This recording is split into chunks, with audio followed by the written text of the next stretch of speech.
So a lot of people may look at my story and be like, man, he's the biggest what if, blah, blah, blah. You right. Everybody go through adversity in their life. Holding on to his knee and down. It's all about how you take on that adversity. Can't think about the past. Yeah, I'm making history right now. Like, every time I touch the court, it's history. That's how I feel about it. And I feel like my fans and the people that watch, they can relate in some way. I mean, the people that really care about me. Just want to say thank you. This right here is for the city of Chicago more than anything. Thank you. Chicago is more than just like a home. Like, it grew me into the man that I am today. That made me who I am, man. Too big, too strong, too fast, and just too good. When people ask me who the hardest guy I ever had to guard, I tell them that D Rose was the toughest guy. Yeah. Your favorite point guards of today had no chance against Derrick Rose. No offense, but like, Kai and Steph and them, no chance against that guy. Because he was strong too. Man, people was getting the D Rose flu. Cass was, when he would come to town, Cass ain't even want to play. Yep. Not me, I'm just saying, but for real, No, it for sure. was word around the league. Cass was like, oh, D Rose playing, I'm feeling some tendonitis. Cass ain't want to see that dude. I'm weak as hell. The fear that he put in people who played against him, the top guys, I would see fear in their eyes all the time. And I was like, okay, because he was quiet, but he was a killer. In my opinion, Derrick Rose is definitely top 10, easily. Could be top 5. Man, this dude, like I'm telling you, I mean, there's a lot of great players in our game right now when you're talking about the point guard's position. Russell Westbrook, you talk about Steph, CP, Kyrie. Yep. Listen, none of them dudes wanted no smoke with Derrick Rose and Derrick Rose there. Exactly. I'm telling you right now, none of them dudes wanted no smoke with D Rose during that time. Was a problem. Trust and believe. But there's nobody like Derrick that Rose. right there God. when he was in his prime. You know what I'm saying? He had Booz setting screens, Joakim setting screens, these big guys, and he's like a running back, running around off these screens, and he's little. Yeah. And the next you know, he's jumping up with the trees. He's at the top of the square, and you're like, oh, like he's up there with Timmy. Well, where did that come from? Yeah. He was just fast, explosive. Last time I went home with gloves like that was when Derrick Rose hit the game winner on me. I turned all the lights off in my house. Damn. I told everybody, don't come in. Don't come in. Were you just sat in the dark? I was pissed. How long did you keep the lights off in the house? Until the next day, until the next morning. Until the sun came back? Okay. Yeah, I'm like that. I was pissed. I ain't want to say nothing. What? It didn't look good. The game winner he did against you. I was right there. I mean, crossover, step back, the hand right there. It made it worse. Turn out the It became part of the picture. Young guys do not earn your praise easily. But there was clearly a respect on the court while you were going after him and he was going after you from that first game. And last year too, something happened, something impressed you about him. What was it, Coach? Well, I mean, I could tell when a player truly wants to be better, when a player truly wants to improve. And I respect that about them. And I admire that. And because that was a quality that I had when I was a kid growing up. And that being said, I mean, I've seen improvement in this game from last year to this year. He has the inner toughness to want to succeed and to want to do whatever it takes to succeed. When he came in the league, everybody said he couldn't shoot.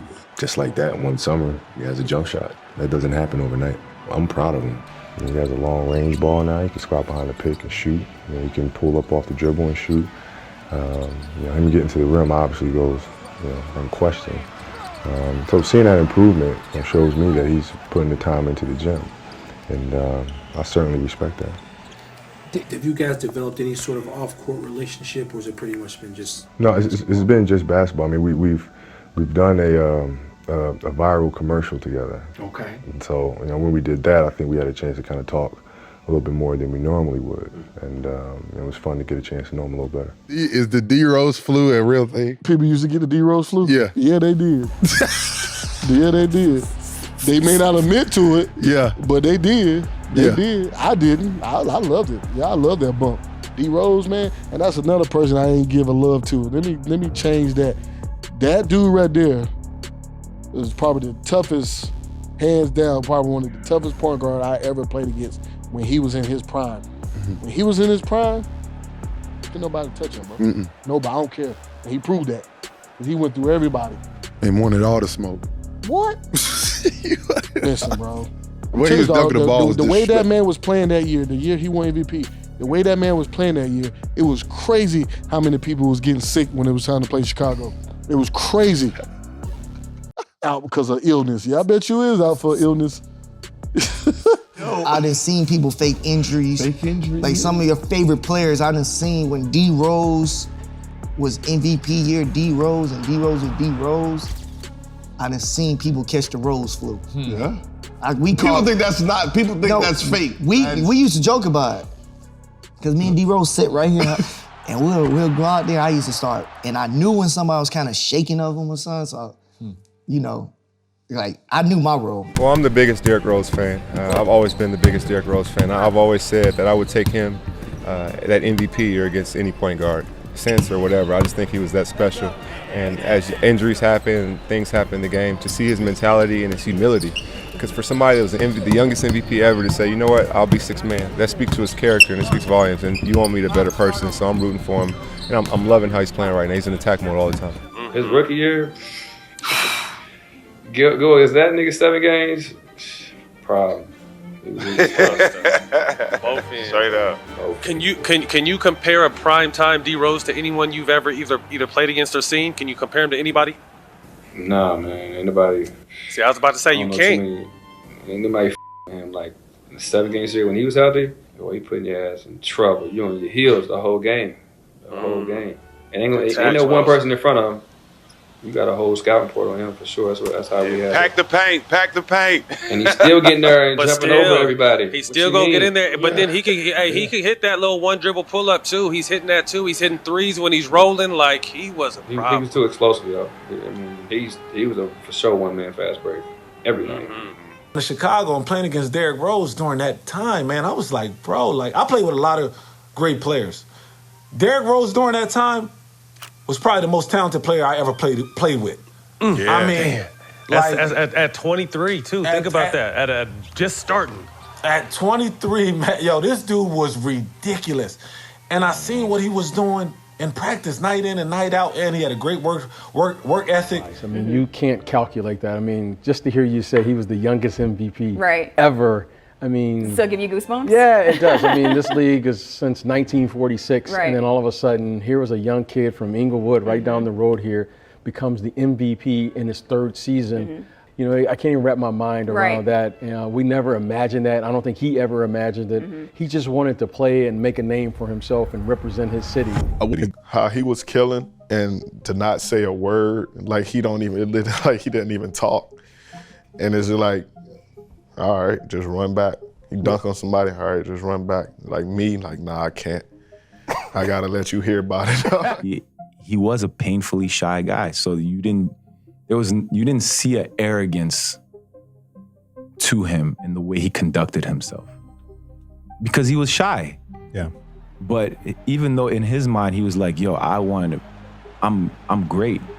He didn't talk like that. You know, he wasn't coming to, he carried himself like, because he was a legit superstar, but he carried himself completely. Things that he was doing was so incredible. His MVP, I mean, he just picked up where he left off for real. Yeah, boy. I mean, he had everything. Everything. He had everyththing. Athleticism, handles, quickness, could shoot, could get to the basket. He had everything. Everything. Yo, I'll never forget, we was in LA, we just got done playing the Lakers, and we're walking back to our locker. Bean just looked at him and was just like, you a bad just like that. You get the stamp from code. Yo, that give me the chills, and he wasn't even talking to me. I was like, damn, my man is the one for real. You know what I mean? He always kept him humble, always got a wild respect for D Rose, but like I said, he made those years where you weren't playing, like exciting to still be at the game and watch and tune into the game, you know what I mean? Like, he was different, bro. Like, everybody tried to go under the screen. He started knocking that midi down, and then when you go over, you know he get into the paint. He jumped so high, and then if he couldn't finish it, it's like he would go to another level, and then he'll pass it. Like, it was like his his acrobatic was just it was just different. You know, D Rose was something special, man. Like when he came in, I was like, whoa. Okay. And this dude is from another planet. So. Oh my goodness, the way he dunked, man. You remember he dunked on Goran Dragic? He dunked on the man still going up. No. You were on that team where I was on the next team when he went baseline. They, I think, Tony Douglas. Tony Douglas was guarding him at the time. And he tried to send him down to the baseline, but the big one there. He took off. Yeah. And when he took off, he just took one step. He took one step, he was in the paint. All you can see was people doing this, and then last minute he went down like this. He put that ball behind his head and dunked it. He used to dunk so hard, it was crazy, man. I'm talking about hard. Even when he threw it down in the rim, it was like a hard dunk. Yeah. Man, D Rose, man, and a good dude too. He never ran from no matchups, you know. I remember his first year, this is a funny story. You know, Kirk Heinrich was our best pick and roll defender, so he's guarding Steve Nash. And Vinny Del Negro was like, yo, Kirk, you got Steve Nash. And Pooh's like, nah, I got Steve Nash. I'm the point guard. I'm not running from no matchup. So the whole locker room quiet as hell. But that's the kind of guy, and like Pooh was not taking no for that as a rookie. So that's the kind of energy he had. He didn't want to run from no matchup, you know, and he was about this he was all about this hoop shit. In my mind, I really felt like we really had a shot, you know. And that man. Yeah. It still bothers me. They beat us in the Eastern Conference Finals 4-1. Yeah. But if you put all the scores together from that 4-1 series, on the aggregate, score was fucking tied. Yes. So that's how close that's how close the shit was, you know.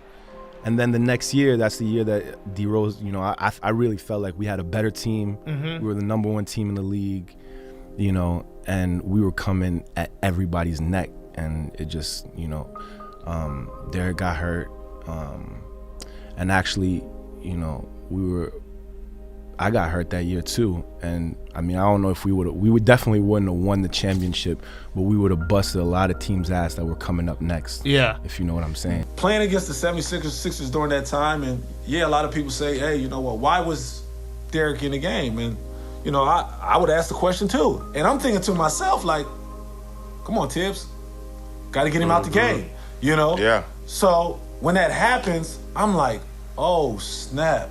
I'm like, bro, get up. Like, get up. And then when he doesn't get up and he's walking off, man, it crushed me. Derrick is a dude that, you know, got a great work ethic, you know what I'm saying, very humble, best point guard in the game. Like couldn't nobody mess with D Rose during that time, you know? So to see him going down, I just felt like, you know, our chances of winning the championship is very rare to none. You know, he didn't forget, and we didn't forget that, you know, the Bulls were a team that was looked at as a potential championship caliber team before the injury. So, you know, you go from we're right there to winning a championship to suddenly you lose one of your centerpieces to helping you move over the top or get over the top. So it was a very difficult time for him in many ways, but I think mentally it was probably more challenging for him because I know how badly he wanted to get out there on the floor. He was Chicago, and I don't care. His run at his peak, if you're from Chicago, you wanted to be that. You wanted to be the #1 pick from the Bulls, having that building rocking the way that he did. And I respect him. To this day, I consider him like one of my closest brothers. Yeah. Because what he went through, the humility, the way he carried himself when he was at the top of his thing, you know, represent what he represents, being a kid from the South Side. You felt like anytime pre or post injury, Derrick on the floor, there was hope.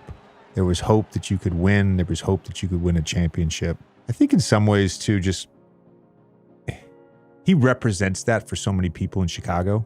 If that makes how many injuries he had, and that's my dude. That's one of my closest friends. But his coach has done what he's supposed to do. Right. Thibodeau has rolled with D Rose because D Rose put him on. Facts. At his best time. Facts. So every chance Thibodeau got, to put him on, who is he gonna call? I'm gonna call Derrick Rose, because he can still hoop, and I'm gonna still give him a chance. You know, even when a superhero is knocked down, he's still a superhero at the end of the day. And Derrick Rose showed why he's still a superhero. When you talk about perseverance, that's the true definition of it.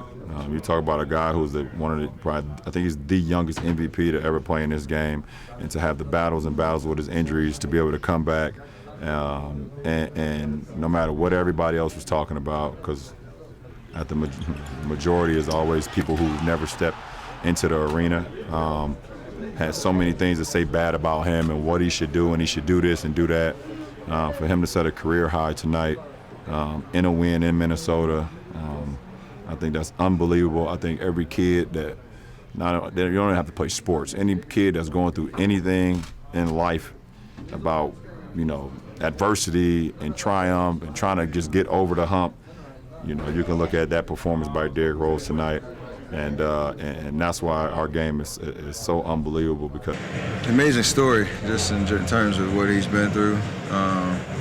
It's great for obviously him. Comeback story where all about opportunity, believing in yourself, and we obviously knew what he was capable of and the level that he was at before the injuries. And I know people that have been around him from then that have talked about how hard he works, and obviously you don't become an MVP by not working hard, but that has carried him through the roller coaster ride he's been on. Obviously very fitting that he did it against Utah too. It's great to see him moving so well and playing with so much confidence, and so much fun watching him, you know, get 50 and get emotional afterwards, knowing everything he's been through. I think everybody in this league is rooting for Derrick. You know, we all want him to do well, and it's good to see him back playing at a really high level.